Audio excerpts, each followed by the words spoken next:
కానీ బాధాకరమైన పరిస్థితి ఏమంటే అందరి హక్కులకు కస్టోడియన్లా ఉండాల్సిన స్పీకర్ గారు ఇవాళ ఆయన బడివే అనే మాట మాట్లాడితే కళ్ళప్పగించి ప్రేక్షక పాత్ర వహిస్తుంటే ఏమనాలనో అర్థం కావట్లేదు. ఇది పార్లమెంటరీ భాషనా, ఇది ప్రజాస్వామిక భాషనా? మాకు అనరాదా ఈ మాటలు? రేవంత్ రెడ్డి గారికి నేను చెప్తా ఉన్నా, నీకు ఒక భాషలో వచ్చేమో తిట్లు, మాకు 3-4 భాషల్లో వచ్చు. తిట్టాలనుకుంటే మీ తాత జేజమ్మలు దిమ్మె తిరిగేలాగా తిట్టే శక్తి మాకుంది. కానీ ఇంత నికృష్టంగా, ఇంత అల్పంగా, ఇంత దారుణంగా మీరు ఏదైతే వ్యవహారం చేస్తున్నారో ఇది ఎందుకు చేస్తున్నారో మాకు తెలుసు. ఎందుకంటే మీ అజ్ఞానాన్ని కప్పిపుచ్చుకోవడానికి. నీకు ఐఐటికి IIITకి అంతరం తెలియదు, ఐఐటికి IIITకి అంతరమే తెలియదు.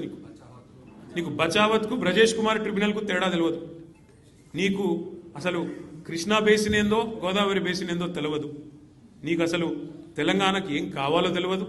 నీకు తెలిసిందల్లా ఒక్కటే, దోచుకోవడం దాచుకోవడం తప్ప నీకు తెలిసింది ఏమీ లేదు. ఒక అజ్ఞానివి, ఒక ఉష్ట్రపక్షివి. నువ్వు ఏమనుకుంటున్నావు? నిన్న చెప్తున్నాడు ఆయన తెలంగాణ కోసం అంటే ఈ మహానుభావుడు ప్రాణాలు ఇస్తాడంట.